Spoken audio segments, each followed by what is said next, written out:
Hello friend, आपके अपने YouTube channel study to the point पर आप लोगों का स्वागत है। जैसा कि हम प्रतिदिन आप लोगों के साथ जुड़ते हैं और एक नए टॉपिक के साथ प्रतिदिन आपसे मुलाकात होती है हमारी।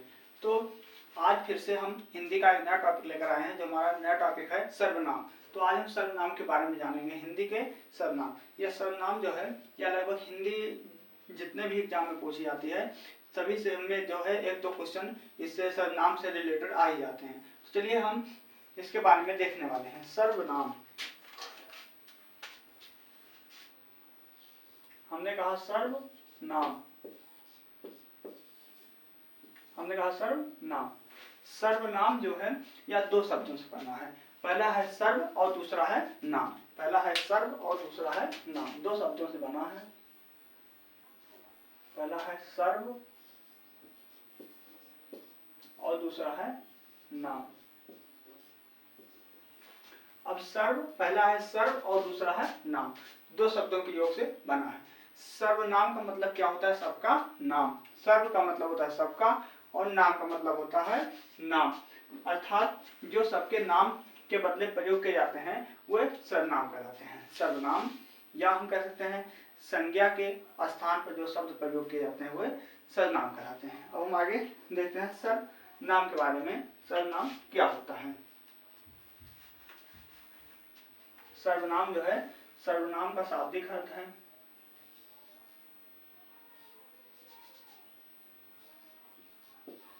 सर्वनाम का शाब्दिक, सर्वनाम का शाब्दिक अर्थ है सबका नाम। सर्वनाम शाब्दिक अर्थ है सबका नाम। सर्वनाम जो होता है, सर्वनाम का शाब्दिक अर्थ होता है सबका नाम। सर्वनाम का शाब्दिक अर्थ है सबका नाम, अर्थात हम इसकी परिभाषा में कह सकते हैं कि संज्ञा के स्थान पर जो शब्द प्रयोग किए जाते हैं वो सर्वनाम कहलाते हैं। हम परिभाषा देखते हैं।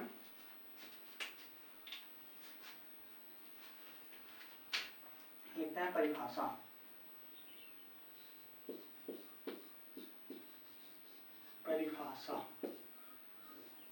संज्ञा या सब नामों के आधार पर हम कह सकते हैं, सर्व का मतलब होता है सभी और नाम का मतलब होता है नाम। तो इसके आधार पर, इसका जब हम इस शब्द के आधार पर कहेंगे, सभी नामों के स्थान पर जो शब्द प्रयोग किए जाते हैं वो सर्वनाम कहलाते हैं। लेकिन हम वैसे कहेंगे तो संज्ञा का मतलब कोई भी वस्तु होता है, कोई व्यक्ति, वस्तु या स्थान के नाम को संज्ञा कहते हैं। तो वही बोल रहा है वो, वहां से भी अगर हम अर्थ निकालेंगे तो वही निकलेगा। और यहाँ पर संज्ञा के स्थान पर जो शब्द प्रयोग किए जाते हैं वो सर्वनाम कहलाते हैं। संज्ञा के स्थान पर हम कह सकते हैं सब नामों, पूरा लिख दे रहे हैं परिभाषा हम, सब नामों, या हम लिखें संज्ञा के स्थान पर सब नामों, या संज्ञा के स्थान पर जो शब्द प्रयोग किए जाते हैं, प्रयोग किए जाते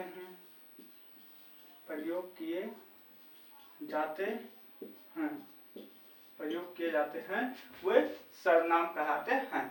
संज्ञा के स्थान पर, हमने कहा संज्ञा के स्थान पर जो शब्द प्रयोग किए जाते हैं वह सर्वनाम कहलाते हैं। वे क्या कहलाते हैं? वे सर्वनाम कहलाते हैं। सर्वनाम, वे सर्वनाम कहलाते हैं, वे सर्वनाम कहलाते हैं। जैसे हम उदाहरण में लिखते हैं हमने कहा कि अंशु पढ़ता है, अंशु पढ़ता है, हमने कहा अंशु पढ़ता है। लेकिन वहीं पर हमने जब कहा अंशु पढ़ता है तो यह हो जाएगा, क्या हो जाएगी? संज्ञा हो जाएगी, यहाँ हो जाएगी संज्ञा। लेकिन अगर हम कहते वह पढ़ता है, हम कहें कि हम इसी के स्थान पर कह सकते हैं वह पढ़ता है, वह पढ़ता है, वह पढ़ता है। तो संज्ञा के स्थान पर हमने सर्वनाम वह का प्रयोग कर दिया है। जैसे यहाँ पर संज्ञा थी तो हमने संज्ञा को हटाकर उसके स्थान पर वह सर्वनाम का प्रयोग कर दिया कि वह पढ़ता है।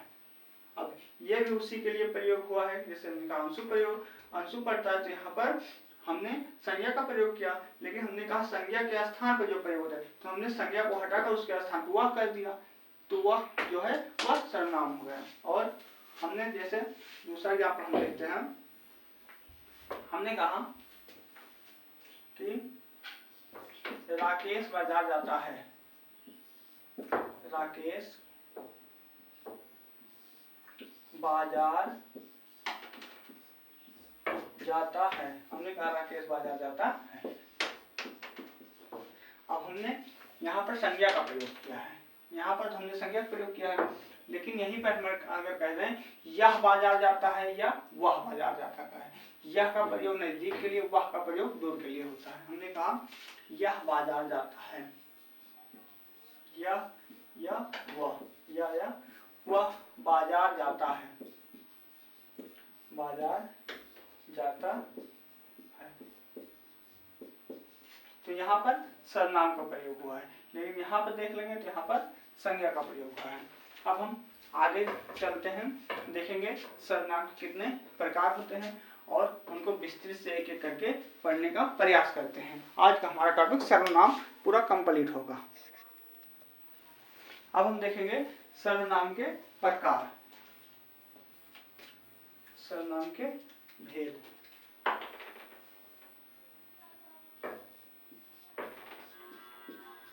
सर्वनाम के भेद, सर्वनाम के भेद। तो ऐसे तो मुख्य रूप से सर्वनाम के 6 भेद होते हैं, लेकिन अगर वैसे जाएंगे तो 11 भेद भी मिलते हैं। सर्वनाम के मुख्य रूप से जो होते हैं 6 भेद ही होते हैं, लेकिन कहीं कहीं किसी किसी किताब में 11 प्रकार के सर्वनाम भी बताता है। हम 6 प्रकार के सर्वनाम के बारे में पढ़ेंगे। 6 प्रकार के सर्वनाम के बारे में हम पढ़ते हैं। चलिए देखते हैं। नंबर 1 हो जाएगा पुरुषवाचक सर्वनाम, पुरुषवाचक सर्वनाम। 1 नंबर हो जाएगा हमारा पुरुषवाचक सर्वनाम, 1 नंबर हो जाएगा पुरुषवाचक सर्वनाम हमारा हो जाएगा। जैसा कि हम देख रहे थे सर्वनाम के प्रकार की, तो हमने कहा सर्वनाम जो होता है वह 6 प्रकार का होता है। कौन कौन से? नंबर 1 होता है पुरुषवाचक सर्वनाम। अब हम पुरुषवाचक सर्वनाम जो देखेंगे, जब आगे पढ़ेंगे तो हम जब एक एक करके पढ़ेंगे तो उसमें पुरुषवाचक सर्वनाम के 3 प्रकार होते हैं, तो उन तीनों को हम डिस्कशन करेंगे। अभी हम ऐसे देखते हैं। पुरुषवाचक सर्वनाम 1 हो जाएगा। नंबर 2 हो जाएगा निजवाचक सर्वनाम, निजवाचक सर्वनाम, निजवाचक। नंबर 3 हमारा हो जाएगा निश्चयवाचक सर्वनाम,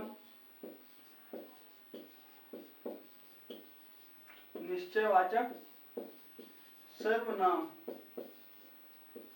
उसके बाद में हमारा अनिश्चयवाचक सर्वनाम हो जाएगा, उसके संबंधवाचक सर्वनाम हो जाएगा और प्रश्नवाचक सर्वनाम हो जाएगा।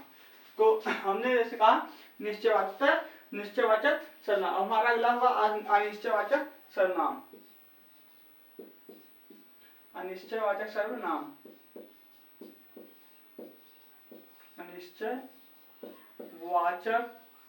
अनिश्चयवाचक सर्वनाम। अगला प्रश्नवाचक और संबंधबोधक, 2 अभी हमारा बाकी है। तो अब आगे देखते हैं, दो अभी हमारा बाकी है। अब हम आगे देखते हैं उनके बारे में। हमारा अगला होगा संबंधवाचक सर्वनाम, 5 नंबर होगा संबंधवाचक सर्वनाम, संबंधवाचक सर्वनाम। और 6 नंबर होगा प्रश्नवाचक सर्वनाम, प्रश्नवाचक प्रश्नवाचक सर्वनाम, ये हमारे 6 सर्वनाम हैं। यही 6 मुख्य रूप से सर्वनाम हिंदी में होते हैं। अब हम एक एक करके सबसे पहले जो है हम पुरुषवाचक सर्वनाम के बारे में पढ़ेंगे, उसके बाद एक एक करके सभी के बारे में देखने का प्रयास करेंगे। अब हम पुरुषवाचक सर्वनाम सबसे पहले करेंगे। पुरुषवाचक सर्वनाम के बारे में हम सबसे पहले पढ़ेंगे, उसके बाद एक एक करके सभी के बारे में हम जानेंगे। अब हम जानेंगे पुरुषवाचक सर्वनाम के बारे में। पहला हमारा है पुरुषवाचक सर्वनाम। नंबर 1 पुरुषवाचक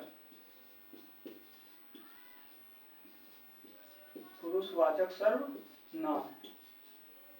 तो ऐसा सर्वनाम जो पुरुषों के नाम के बदले प्रयोग में आते हैं वे पुरुषवाचक सर्वनाम कहलाते हैं। ऐसे सर्वनाम जो पुरुषों के नाम के बदले प्रयोग में आते हैं वे पुरुषवाचक सर्वनाम कहलाते हैं। पुरुषवाचक सर्वनाम जो होते हैं वह 3 प्रकार के होते हैं, उनके 3 भेद हैं। जैसे उत्तम पुरुष, मध्यम पुरुष और अन्य पुरुष या प्रथम पुरुष। हम इनको देखते हैं।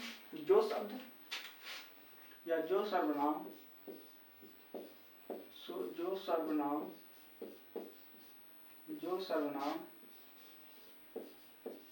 पुरुषों के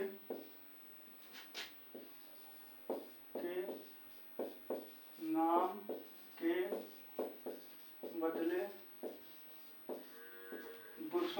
जो सर्वनाम पुरुषों के नाम के बदले प्रयोग में आते हैं वे पुरुषवाचक सर्वनाम कहलाते हैं। बदले प्रयोग में आते हैं,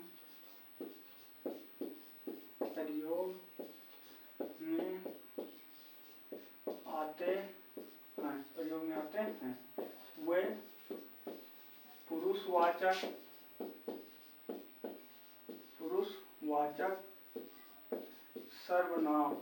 सर्वनाम कहलाते हैं।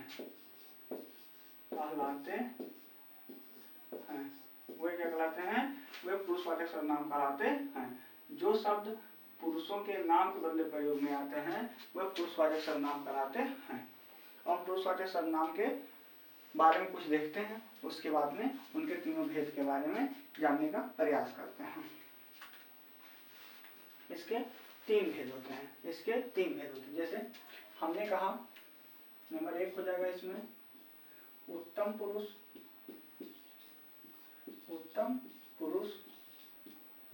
नंबर 2 हो जाएगा मध्यम पुरुष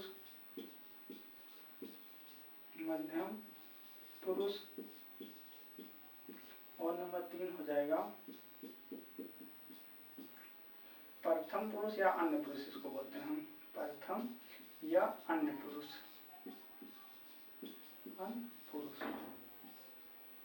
यही 3 होते हैं इसके प्रकार। हम इनके बारे में विस्तृत से देखने का प्रयास करेंगे। ये पुरुषवाचक सर्वनाम जो होता है बहुत बार पूछा जाता है और इनके बारे में देखने का प्रयास करते हैं। वक्ता उत्तम पुरुष। जैसे हम कहते हैं मैं उत्तम, तुम मध्यम, बाकी सब प्रथम या अन्य। मैं उत्तम, तुम मध्यम, बाकी सब प्रथम या अन्य। वक्ता अर्थात मैं जिस किसी से बात कर रहा हूँ, मैं बोल रहा हूँ, तो मैं क्या हूँगा? उत्तम पुरुष होगा। तुम मध्यम, यानी मैं आपसे बात कर रहा हूँ, अगर किसी व्यक्ति से बात कर रहा हूँ तो वह मध्यम पुरुष होगा। और जिसके बारे में बात कर रहे हैं वह अन्य पुरुष होगा। जैसे हम एक उदाहरण के माध्यम से देखने का प्रयास करते हैं। जैसे हमने कहा राम ने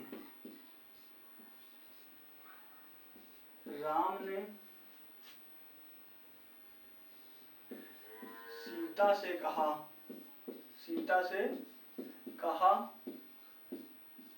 राम ने सीता से कहा कि लक्ष्मण अभी आया नहीं।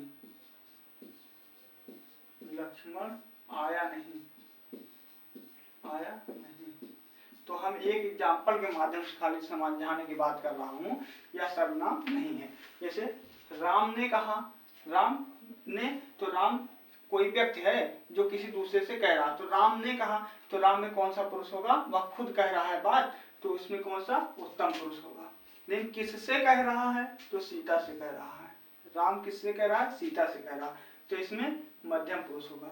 लेकिन किसके बारे में कह रहा है? तो लक्ष्मण के बारे में कह रहा है कि आया नहीं, तो इसमें प्रथम या अन्य पुरुष होगा। यही है इसमें जो है। आप लोग विश्वास है कि आप लोगों के समझ में आ गया होगा। तो चलते हैं हम आगे जो है, देखते हैं कुछ उदाहरण। जैसे हमने इसको कहा वक्ता या बोलने वाला या कहने वाला, बोलने वाला, कहने वाला या वक्ता या लिखने वाला, कुछ भी कह सकते हैं। तो बोलने वाला,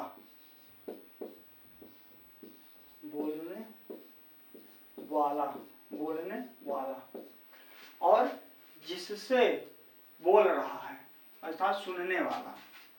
बोलने वाला ये हो जाएगा, और ये हो जाएगा सुनने वाला। ये बोलने वाला हो जाएगा, या क्या हो जाएगा? यह हो जाएगा सुनने वाला, सुनने वाला हो जाएगा, या बोलने वाला हो जाएगा, या कहने वाला हो जाएगा, या वक्ता हो जाएगा, या लेखक हो जाएगा, कुछ भी हम कह सकते हैं, या सुनने वाला हो जाएगा।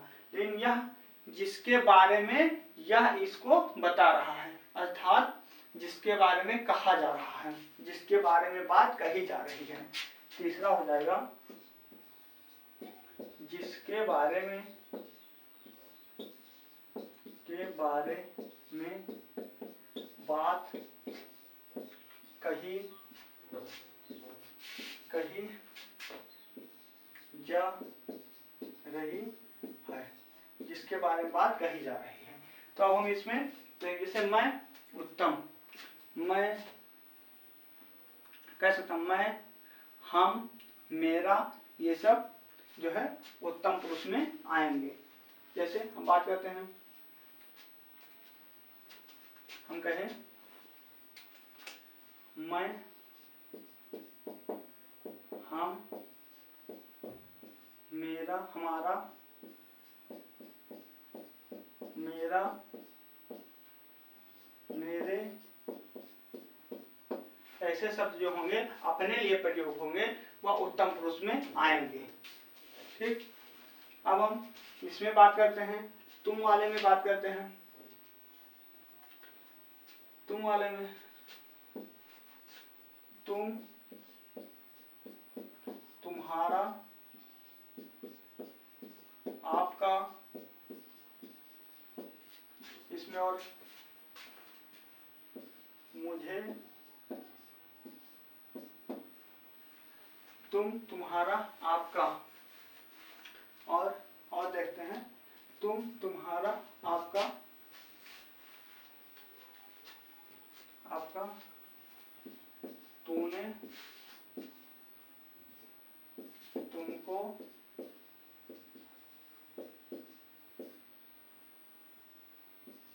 तुम्हें, तेरा,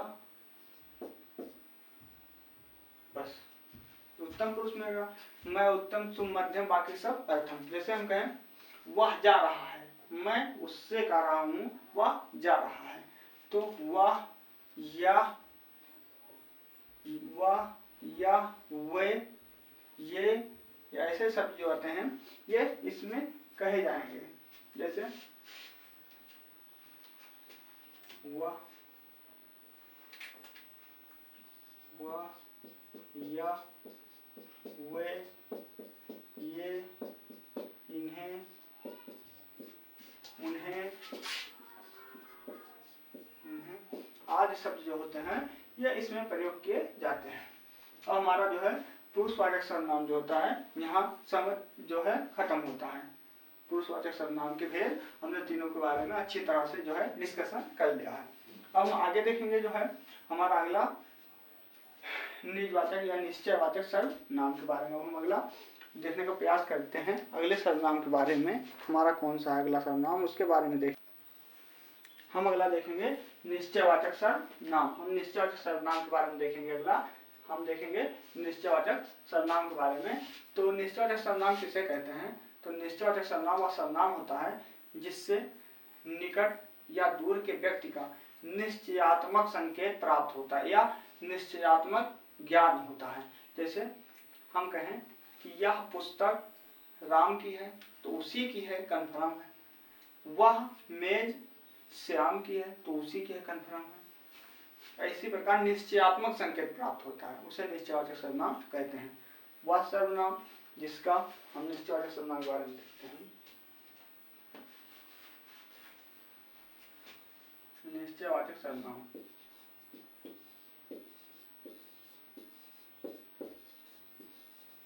निश्चयवाचक सर्वनाम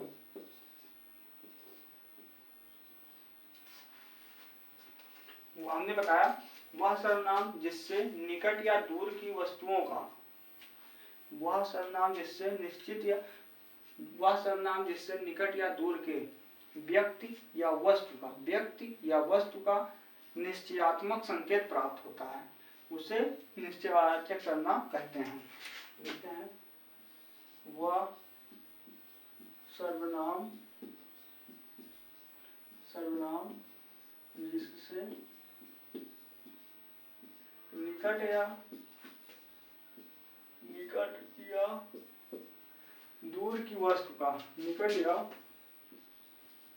दूर की वस्तु, निकट या दूर के व्यक्ति या वस्तु का वह सर्वनाम जिससे निकट या दूर के व्यक्ति या वस्तु का निश्चयात्मक संकेत प्राप्त होता है या निश्चयात्मक स्थिति का बोध होता है, वस्तु का निश्चयात्मक संकेत प्राप्त होता है,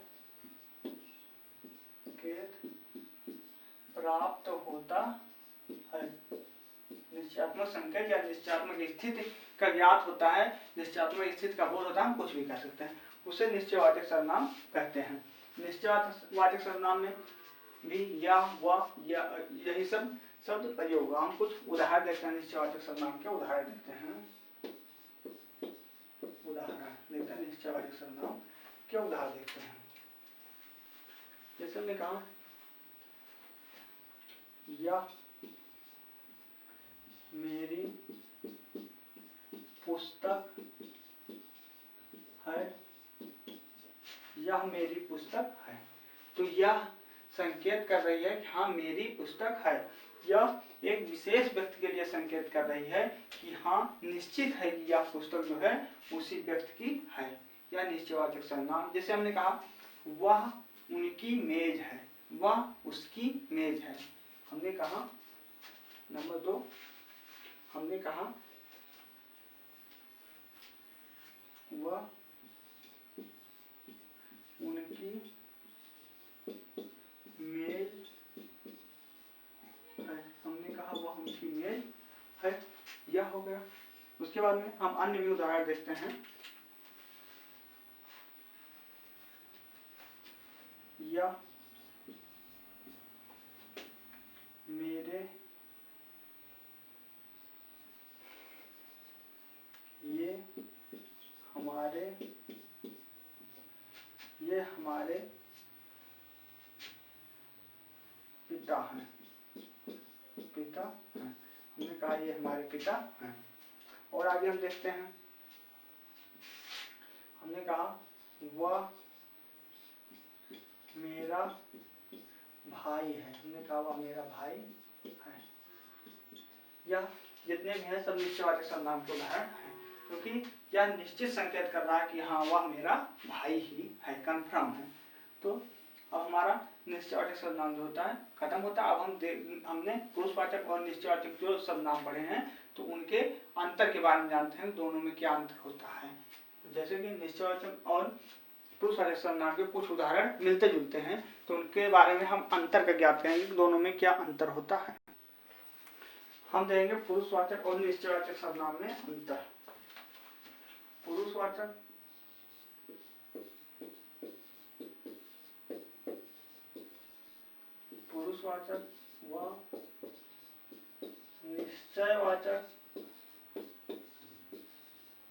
व निश्चयवाचक सर्वनाम में अंतर।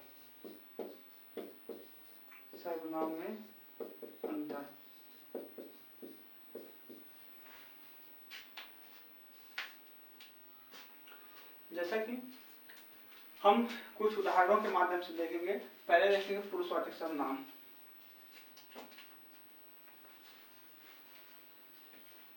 पुरुषवाचक सर्वनाम,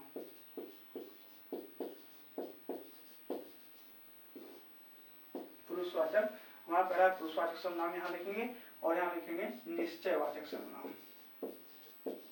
निश्चयवाचक सर्वनाम, निश्चयवाचक सर्वनाम, इन दोनों के बारे में हम देखेंगे, पुरुषवाचक सर्वनाम और निश्चयवाचक सर्वनाम। कुछ उदाहरण के माध्यम से समझते हैं, उसके बाद उनको डिफिनेशन करते हैं। पुरुषवाचक सर्वनाम, जैसा कि हमने पुरुषवाचक सर्वनाम कहा, यह पढ़ता है, नंबर 2 वह खेलता है,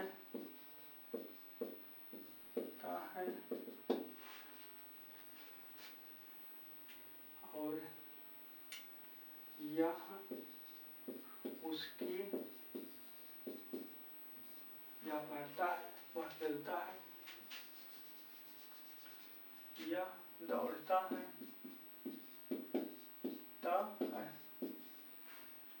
हम पुरुषवाचक सर्वनाम में देख रहे हैं यह, वह, यह, तीन है। ये तीनों पढ़ता है, कोई व्यक्ति है जो पढ़ता है, किसी व्यक्ति के नाम के बदले आ रहा है ये। यह, वह खेलता है, कोई है, लड़की है या लड़का हमें नहीं पता, लेकिन कोई व्यक्ति है जरूर जो खेल रहा है, जो दौड़ रहा है और जो पढ़ रहा है। तो यह किसी व्यक्ति के नाम के बदले आया पुरुषवाचक सर्वनाम। अब हम निजवाचक सर्वनाम के बारे में देखते हैं, इसके कुछ उदाहरण और देखते हैं। जैसे कि हम निश्चयवाचक सर्वनाम के बारे में हम देखते हैं। निश्चयवाचक सर्वनाम, यह मेरी बेटी है, बेटी है, और वह माधुरी की पुस्तक है। हमने कहा यह मेरी बेटी है, यह माधुरी की पुस्तक, वह माधुरी की पुस्तक है।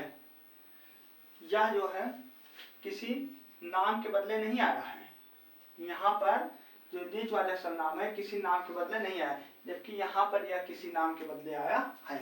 अब हम आगे देखते हैं पुरुषवाचक जो सर्वनाम होते हैं वह किसी पुरुषवाचक सर्वनाम वह सर्वनाम होते हैं जो किसी व्यक्ति के नाम के बदले आते हैं। पुरुषवाचक सर्वनाम वह सर्वनाम होते हैं जो किसी व्यक्ति के नाम बदले आते हैं, जबकि निश्चयवाचक सर्वनाम वह सर्वनाम होते हैं जो किसी व्यक्ति की तरफ संकेत करते हैं। संकेत करते हैं इसलिए उसे संकेतवाचक सर्वनाम भी कहा जाता है। निश्चयवाचक सर्वनाम जो है इसको संकेतवाचक सर्वनाम भी कहा जाता है। यह वह और यह किसी व्यक्ति के नाम के बदले आया है, जबकि निश्चयवाचक सर्वनाम में किसी व्यक्ति की ओर संकेत कर रहा है। जैसे उनका यह मेरी बेटी है, तो बेटी, जैसे उनका मेरी बेटी है, तो यह संकेत कर रही है किसी की तरफ। यहाँ पर वह माधुरी की पुस्तक है, माधुरी की ओर वह संकेत कर रही है। हम डेफिनेशन जैसा कि लिख देते हैं थोड़ा,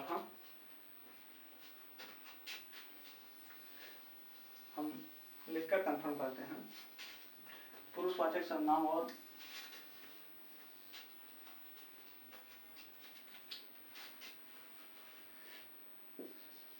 पुरुषवाचक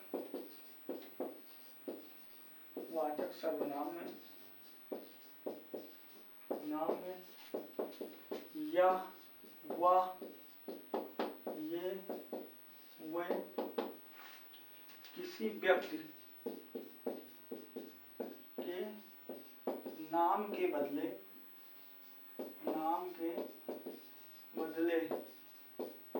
प्रयोग,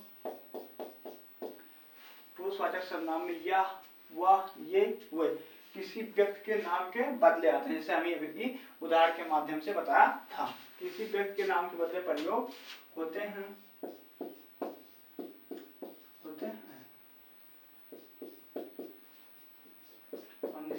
जबकि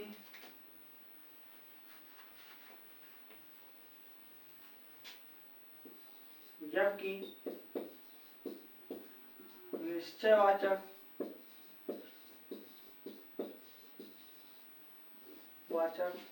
सर्वनाम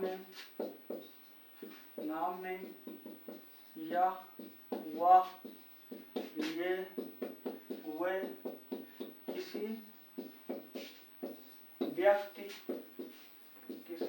व्यक्ति या फिर वस्तु की ओर संकेत करते हैं। किसी व्यक्ति या वस्तु की ओर संकेत करते हैं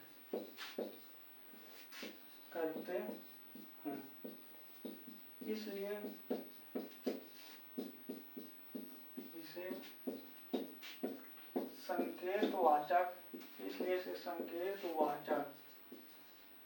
संकेतवाचक सर्वनाम भी कहा जाता है। इसलिए इसे संकेतवाचक सर्वनाम भी कहा जाता है। जैसे हमने कहा पुरुषवाचक सर्वनाम में यह वह ये वे अन्य और जो आएंगे वो किसी व्यक्ति के नाम के बदले आएंगे या किसी व्यक्ति के नाम के स्थान पर आएंगे। यह वह ये वे जो होते हैं पुरुषवाचक सर्वनाम में आएंगे तो किसी व्यक्ति के नाम के बदले आएंगे, जबकि वही निश्चयवाचक सर्वनाम में आएंगे तो किसी व्यक्ति या वस्तु की ओर संकेत करेंगे। तो हमारा ये हो गया निश्चयवाचक और पुरुषवाचक सर्वनाम में अंतर।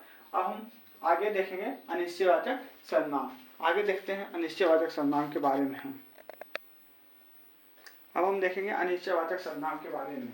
हमारा अगला है अनिश्चयवाचक सर्वनाम। हम आगे देखेंगे अनिश्चयवाचक सर्वनाम के बारे में। हम देखते हैं अनिश्चयवाचक सर्वनाम।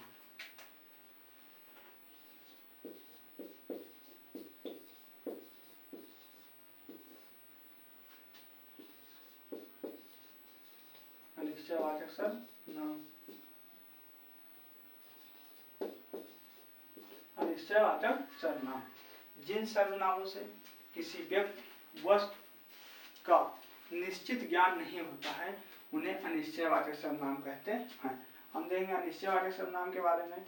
जिन सर्वनामों से किसी निश्चित वस्तु का बोध नहीं होता है, लिखते हैं जिन सर्वनामों से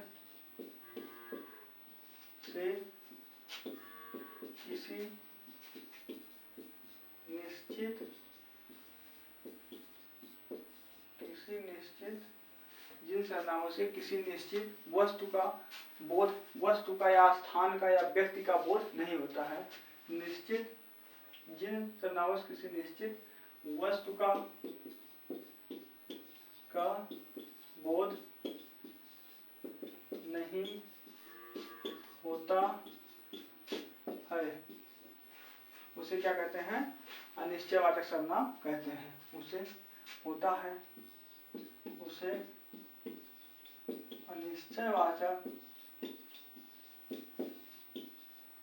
अनिश्चयवाचक सर्वनाम कहते हैं।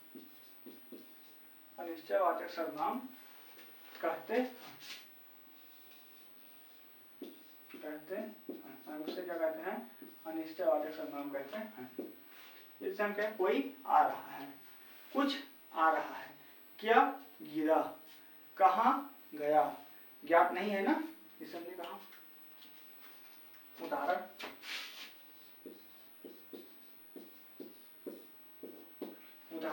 हमने कहा कुछ आ रहा है, कुछ गिरा, कुछ गया, कुछ है पता नहीं क्या है, कोई आ रहा है। हमने कहा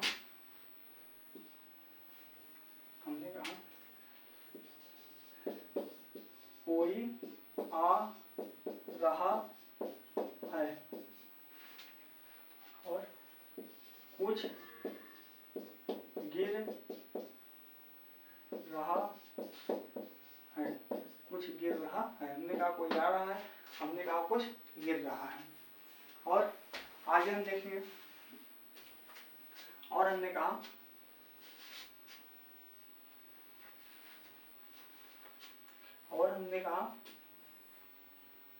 कहाँ जा रहा है, वहाँ कोई है, ऐसे सर्वनाम जो होते हैं वह अनिश्चयवाचक सर्वनाम के उदाहरण होते हैं। और कुछ अन्य उदाहरण हैं जिनको हम बता देते हैं। अन्य उदाहरण, जैसे कुछ अन्य उदाहरण हैं जो एग्जामों में पूछा, जैसे हमने कहा कोई ना कोई, कोई ना कोई, हमने कहा कोई ना कोई आएगा, कोई ना कोई, हमने कहा कुछ ना कुछ, कुछ ना कुछ, कुछ ना कुछ तो होगा, हमने कहा कोई ना कोई आएगा या कुछ ना कुछ होगा, हमने कहा सब कुछ, हर कोई, कुछ भी, हमने कहा सब कुछ, सब कुछ, हर कोई, सब कुछ, हर कोई, कुछ भी, कुछ भी, ये सभी उदाहरण जो होते हैं यह अनिश्चयवाचक सर्वनाम के अंतर्गत आते हैं। लेकिन यहाँ से जब पूछ लेता है तो ये थोड़ा डिफिकल्ट कर देता है इनको पूछकर, क्यों, और ये तो हो जाते हैं आसानी तरीके, लेकिन जब यहाँ से पूछता है तो डिफिकल्ट बना देता है क्वेश्चन को। अब हम आगे जो है हमारा हो गया पुरुषवाचक, निश्चयवाचक, अनिश्चयवाचक तक हो गया है। अब हम आगे देखेंगे संबंधवाचक सर्वनाम के बारे में। हमारा अगला होगा संबंधवाचक सर्वनाम के बारे में, हम अगला देखेंगे संबंधवाचक सर्वनाम। तो चलिए हम देखते हैं संबंधवाचक सर्वनाम। अगला हमारा है संबंधवाचक सर्वनाम। अब हम देखेंगे संबंधवाचक सर्वनाम के बारे में। तो संबंधवाचक सर्वनाम किसे कहते हैं? जिस सर्वनाम का किसी दूसरे सर्वनाम या किसी संज्ञा के साथ संबंध स्थापित किया जाता है उसे संबंधवाचक सर्वनाम कहते हैं। हम देखते हैं जिस संबंधवाचक सर्वनाम,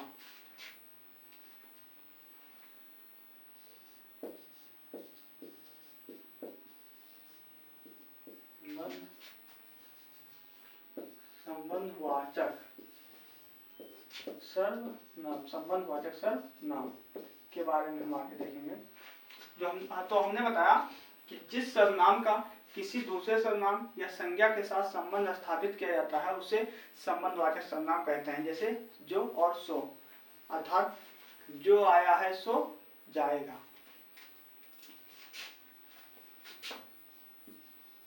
जिस सर्वनाम का किसी अन्य संज्ञा, जिस सर्वनाम का किसी अन्य संज्ञा या सर्वनाम के साथ, या सर्वनाम, संज्ञा या सर्वनाम के साथ, संज्ञा सर्वनाम के साथ संबंध स्थापित किया जाता है, संज्ञा सर्वनाम के साथ संबंध स्थापित किया जाता है, स्थापित किया जाता है। जिस सर्वनाम का किसी अन्य सर्वनाम या संज्ञा के साथ संबंध स्थापित किया जाता है उसे संबंधवाचक सर्वनाम कहते हैं। अब हम उदाहरण इसके देखते हैं। संबंधवाचक सर्वनाम उदाहरण,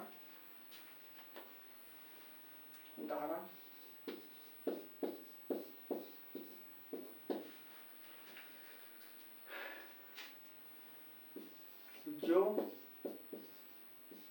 इसमें जो सो का प्रयोग ज्यादा किया, जैसे हमने कहा जो और सो, जो और सो, इन दोनों का प्रयोग संबंधवाचक सर्वनाम में अधिकतर या जरूर किया जाता है। हम कहते हैं जो और सो, जैसे हमने कहा जो आया है सो जाएगा, जो करेगा सो भरेगा, हमने कहा जो आया है सो जाएगा, जो आया है सो जाएगा, जो आया है सो जाएगा, अर्थात जो आया है सो जाएगा। जो करेगा वह, या जो करेगा सो भरेगा, जो करेगा सो भरेगा, जो करेगा सो भरेगा। हमारी समझ से संबंधवाचक सर्वनाम जो है क्लियर हो गया होगा। अब हम इसके बाद फिर अगला देखेंगे जो है निजवाचक सर्वनाम और प्रश्नवाचक सर्वनाम। हमारा तो बचा है, एक बचा है निजवाचक सर्वनाम और दूसरा बचा है प्रश्नवाचक सर्वनाम। हमारा अगला है प्रश्नवाचक सर्वनाम। हम देखेंगे प्रश्नवाचक सर्वनाम के बारे में। प्रश्नवाचक सर्वनाम जिन शब्दों से प्रश्न करने का अभाव व्यक्त किया जाता है, अर्थात जिन शब्दों से प्रश्न किया जाता है या प्रश्न करने का अभाव व्यक्त किया जाता है, उन्हें प्रश्नवाचक सर्वनाम कहते हैं। हम देखेंगे प्रश्नवाचक सर्वनाम के बारे में।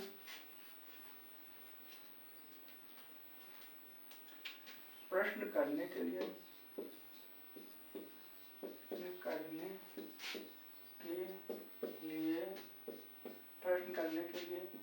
प्रयुक्त होने वाले प्रश्न करने के लिए प्रयुक्त होने वाले सर्वनाम शब्दों को प्रश्न करने के लिए प्रयुक्त होने वाले सर्वनाम शब्दों को प्रश्नवाचक सर्वनाम कहते हैं। प्रश्न करने के लिए प्रयुक्त होने वाले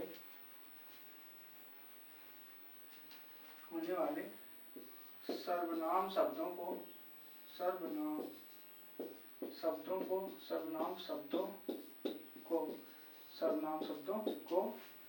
प्रश्नवाचक सर्वनाम कहते हैं।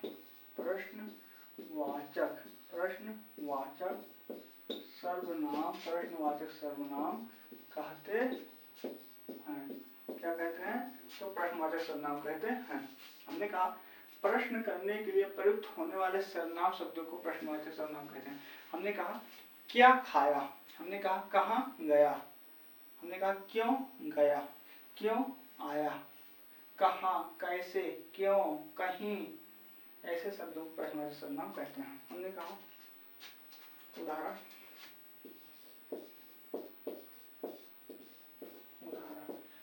हमने कहा कहाँ, क्या, कैसे, कब, क्यों, ऐसे शब्द जो होते हैं या प्रश्नवाचक सर्वनाम के उदाहरण होते हैं। जैसे हमने कहा कहाँ जा रहा है, कहाँ गया, हमने कहा कहाँ गया, क्या बोला, हमने कहा क्या बोला, हमने कहा कैसे हो, हमने कहा कैसे हो। हम शब्द बनाकर कर रहे हैं। कब आओगे, हमने कहा कब आओगे, हमने कहा कब आओगे। हमने कहा क्यों जा रहे हो, क्यों जा रहे हो, हमने कहा क्यों जा रहे हो। आदि शब्द जो होते हैं या प्रश्नवाचक सर्वनाम के उदाहरण होते हैं। हमारा अगला है निजवाचक सर्वनाम। अब हम देखेंगे हमारा प्रश्नवाचक सर्वनाम जो 5वां नंबर था समाप्त होता है। हम देखेंगे निजवाचक सर्वनाम। हमारा आखिरी है निजवाचक सर्वनाम, वो हम पढ़ेंगे निजवाचक सर्वनाम के बारे में। देखते हैं हमारा अगला है निजवाचक सर्वनाम। हम देखेंगे निजवाचक सर्वनाम के बारे में। निजवाचक सर्वनाम, निजवाचक सर्वनाम, निजवाचक सर्वनाम कैसे कहते हैं? जो सर्वनाम तीनों पुरुषों में, अर्थात हमने लिखा था उत्तम पुरुष, मध्यम पुरुष और अन्य पुरुष, तीनों पुरुषों में निजत्व का बोध कराए या अपनेपन का बोध कराए, उसे निजवाचक सर्वनाम कहते हैं। हमने कहा ऐसा सर्वनाम जो तीनों पुरुषों, उत्तम पुरुष, मध्यम पुरुष और अन्य पुरुष या प्रथम पुरुष में निजत्व का या फिर अपनेपन का बोध कराए, उसे निजवाचक सर्वनाम कहते हैं। जैसे लिखते हैं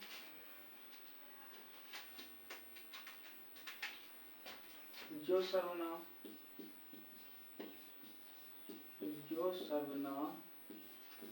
तीनों पुरुषों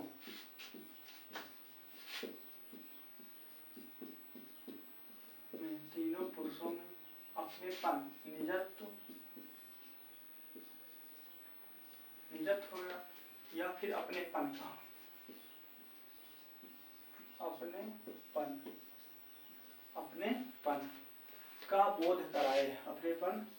का बोध कराए, अपनेपन का बोध कराए, निजत्व या अपनेपन का बोध कराए। जो सर्वनाम तीनों पुरुषों में निजत्व या अपनेपन का बोध कराए उसे निजवाचक सर्वनाम कहते हैं। निजवाचक सर्वनाम कहते हैं, सर्वनाम कहते हैं, उसे निजवाचक सर्वनाम कहते हैं। हम देखेंगे उदाहरण के माध्यम से।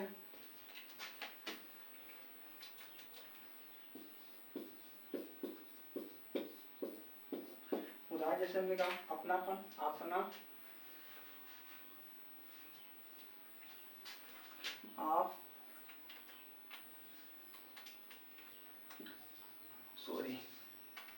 हमने कहा आप, अपने आप, अपने आप, खुद, स्वयं, स्वतः,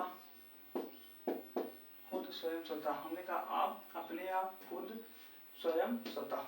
ये सभी शब्द जो होते हैं निजवाचक जो सर्वनाम है उसी के उदाहरण लिए गए हैं। अब हम निजवाचक सर्वनाम कुछ अन्य उदाहरण लेते हैं। नंबर 1 उदाहरण में हो जाएगा हमारा मैं अपना काम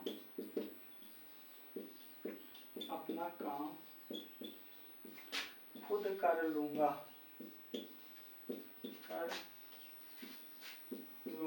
मैं अपना काम खुद कर लूंगा।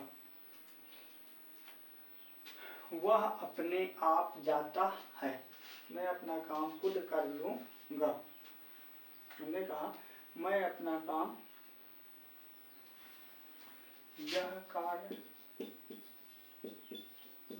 मैं आप कर लूंगा, मैं आप कर लूंगा। 2 नंबर हो गया। नंबर 3 उदाहरण देखते हैं। 2 हुआ। नंबर 3 देखते हैं। नंबर 3 हमने जैसे नंबर 3 उदाहरण हम देखते हैं कि